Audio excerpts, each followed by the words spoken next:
श्रीमद्भागवत महापुराण दसम स्कंध पूर्वार्ध 37वां अध्याय। केसी और व्योमासुर का उद्धार तथा नारद जी के द्वारा भगवान की स्तुति।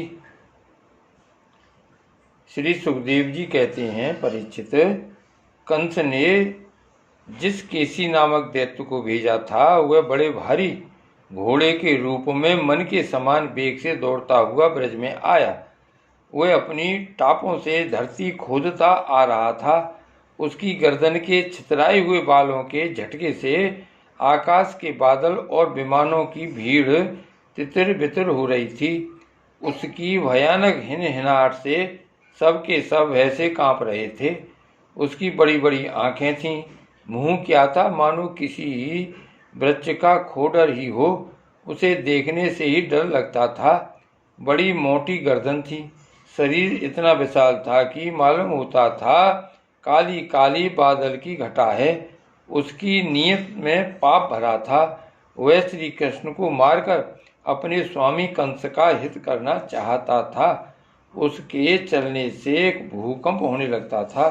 भगवान श्री कृष्ण ने देखा कि उसकी हिनहिनाहट से उनके आश्रित रहने वाला गोकुल भयभीत हो रहा है और उसकी पूंछ के बालों से बादल तितर बितर हो रहे हैं तथा वह लड़ने के लिए उन्हीं को ढूंढ भी रहा है। तब वे बढ़कर उसके सामने आ गए और उन्होंने सिंह के समान गरजकर उसे ललकारा। भगवान को सामने आया देख वह और भी चिढ़ गया तथा उनकी ओर इस प्रकार मुंह फैलाकर दौड़ा मानो आकाश को पी जाएगा। परीक्षित, सचमुच केसी का वेग बड़ा प्रचंड था। उस पर विजय पाना तो कठिन था ही, उसे पकड़ लेना भी आसान नहीं था। उसने भगवान के पास पहुंचकर दुलत्ती झाड़ी, परंतु भगवान ने उससे अपने को बचा लिया। भला वह इंद्रियातीत को कैसे मार पाता। उन्होंने अपने दोनों हाथों से उसके दोनों पिछले पैर पकड़ लिए और जैसे गरुड़ सांप को पकड़कर झटक देते हैं उसी प्रकार क्रोध से उसे घुमाकर बड़े अपमान के साथ 400 हाथ की दूरी पर फेंक दिया और स्वयं अकड़ कर खड़े हो गए। थोड़ी ही देर के बाद केसी फिर सचेत हो गया और उठ खड़ा हुआ। इसके बाद वह क्रोध से तिल मिलाकर और मुंह फाड़कर बड़े वेग से भगवान की ओर झपटा। उसको दौड़ते देख भगवान मुस्कुराने लगे। उन्होंने अपना बायां हाथ उसके मुंह में इस प्रकार डाल दिया जैसे सर्प बिना किसी आशंका के अपने बिल में घुस जाता है। परीक्षित, भगवान का अत्यंत कोमल कर कमल भी उस समय ऐसा हो गया मानो तपाया हुआ लोहा हो। उसका स्पर्श होते ही केसी के दांत टूट टूट कर गिर गए और जैसे जलोदर रोग उपेक्षा कर देने पर बहुत बढ़ जाता है, वैसे ही श्री कृष्ण का भुजदंड उसके मुंह में बढ़ने लगा। अचिंत्य शक्ति भगवान श्री कृष्ण का हाथ उसके मुंह में इतना बढ़ गया कि उसकी सांस के भी आने जाने का मार्ग न रहा। अब तो दम घुटने के कारण वह पैर पीटने लगा। उसका शरीर पसीने से लथपथ हो गया। आंखों की पुतली उलट गई। वह मल त्याग करने लगा। थोड़ी ही देर में उसका शरीर निश्चेष्ट होकर पृथ्वी पर गिर पड़ा तथा उसके प्राण पखेरु उड़ गए। उसका निष्प्राण शरीर फूला हुआ होने के कारण गिरते ही पकी ककड़ी की तरह फट गया। महाबाहो, भगवान श्री कृष्ण ने उसके शरीर से अपनी भुजा खींच ली। उन्हें इससे कुछ भी आश्चर्य या गर्व नहीं हुआ। बिना प्रयत्न के ही शत्रु का नाश हो गया। देवताओं को अवश्य ही इससे बड़ा आश्चर्य हुआ। वे प्रसन्न होकर भगवान के ऊपर पुष्प बरसाने और उनकी स्तुति करने लगे। परीक्षित, देवराज नारद जी भगवान के परम प्रेमी और समस्त जीवों के सच्चे हितैषी हैं। कंस के यहाँ से लौटकर वे अनायास ही अद्भुत कर्म करने वाले भगवान श्री कृष्ण के पास आए और एकांत में उनसे कहने लगे, सच्चिदानंद स्वरूप श्री कृष्ण, आपका स्वरूप मन और वाणी का विषय नहीं है। आप योगेश्वर हैं, सारे जगत का नियंत्रण आप ही करते हैं। आप सबके हृदय में निवास करते हैं और सबके सब आपके हृदय में निवास करते हैं। आप भक्तों के एकमात्र वांछनीय यदुवंश शिरोमणि और हमारे स्वामी हैं। जैसे एक ही अग्नि सभी लकड़ियों में व्याप्त रहती है, वैसे एक ही आप समस्त प्राणियों के आत्मा हैं।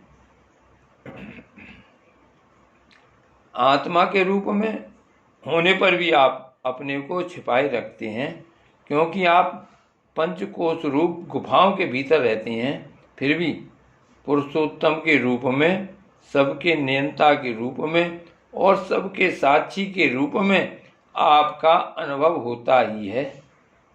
प्रभु, आप सबके अधिष्ठान और स्वयं अधिष्ठान रहित हैं। आपने सृष्टि के प्रारंभ में अपनी माया से ही गुणों की सृष्टि की और उन गुणों को ही स्वीकार करके आप जगत की उत्पत्ति, स्थिति और प्रलय करते रहते हैं। यह सब करने के लिए आपको अपने से अतिरिक्त और किसी भी वस्तु की आवश्यकता नहीं है, क्योंकि आप सर्वशक्तिमान और सत्य संकल्प हैं। वही आप दैत्य, प्रमथ और राक्षसों का, जिन्होंने आजकल राजाओं का वेश धारण कर रखा है, विनाश करने के लिए तथा धर्म की मर्यादाओं की रक्षा करने के लिए यदुवंश में अवतीर्ण हुए हैं। यह बड़े आनंद की बात है कि आपने खेली खेल में घोड़े के रूप में रहने वाले इस केसी दैत्य को मार डाला।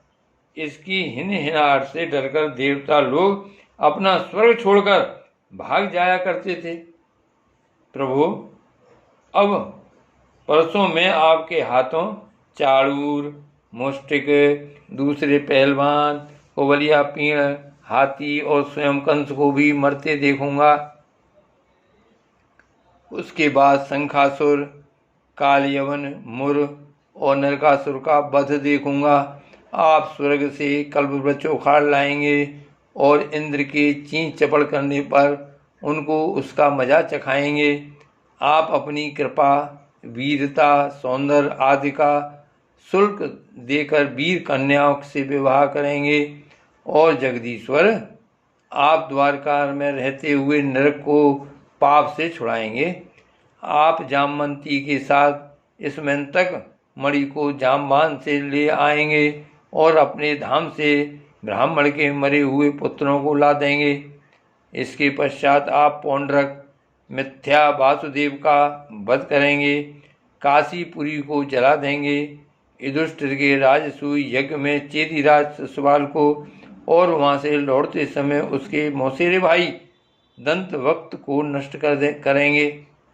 प्रभु, द्वारका में निवास करते समय आप और भी बहुत से पराक्रम प्रकट करेंगे, जिन्हें पृथ्वी के बड़े बड़े ज्ञानी और प्रतिभाशील पुरुष आगे चलकर गाएंगे। मैं वह सब देखूंगा। इसके बाद आप पृथ्वी का भार उतारने के लिए काल रूप से अर्जुन के सारथी बनेंगे और अनेक अक्षोहिणी सेना का संहार करेंगे। ये सब मैं अपनी आंखों से देखूंगा। प्रभु, आप विशुद्ध विज्ञान घन हैं। आपके स्वरूप में और किसी का अस्तित्व है ही नहीं। आप नित्य निरंतर अपने परमानंद स्वरूप में स्थित रहते हैं, इसलिए सारे पदार्थ आपको नित्य प्राप्त ही हैं। आपका संकल्प अमोघ है। आपकी चिन्मयी शक्ति के सामने आप माया और माया से होने वाला यह तृणमय संसार चक्र नित्य निर्वृत्त है, कभी हुआ ही नहीं। ऐसे आप अखंड एक रस सच्चिदानंद स्वरूप निरतिशय ऐश्वर्य संपन्न भगवान की मैं शरण ग्रहण करता हूँ। आप सबके अंतर्यामी और नियंता हैं। अपने आप में स्थित परम स्वतंत्र हैं। जगत के और उसके अशेष विशेषों भाव अभाव रूप सारे भेद विभेदों की कल्पना केवल आपकी माया से ही हुई है।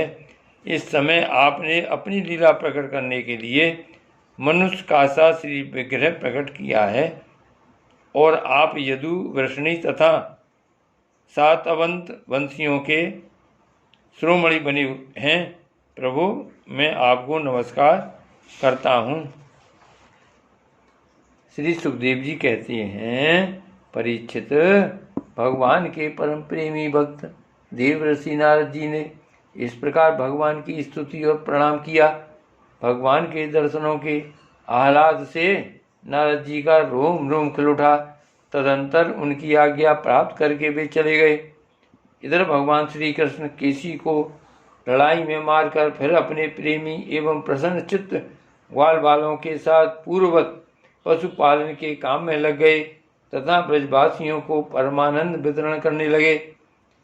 एक समय वे सब ग्वाल बाल पहाड़ की चोटियों पर गाय आदि पशुओं को चरा रहे थे तथा कुछ चोर और कुछ रक्षक बनकर छिपने छिपाने का लुका लुकी का खेल खेल रहे थे। राजन, उन लोगों में से कुछ तो चोर और कुछ रक्षक तथा कुछ भेड़ बन गए थे।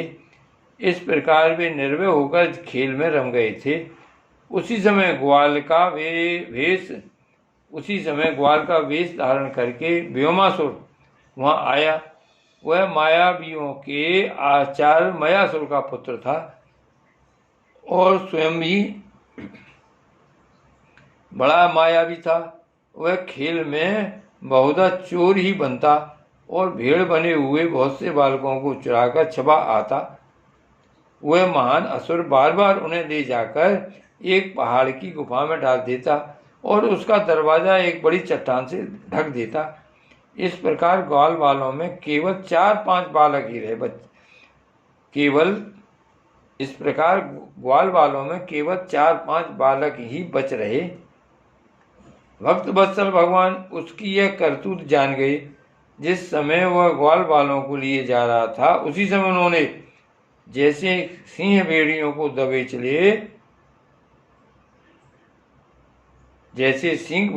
दबोच ले उसी प्रकार उसे धर दबाया।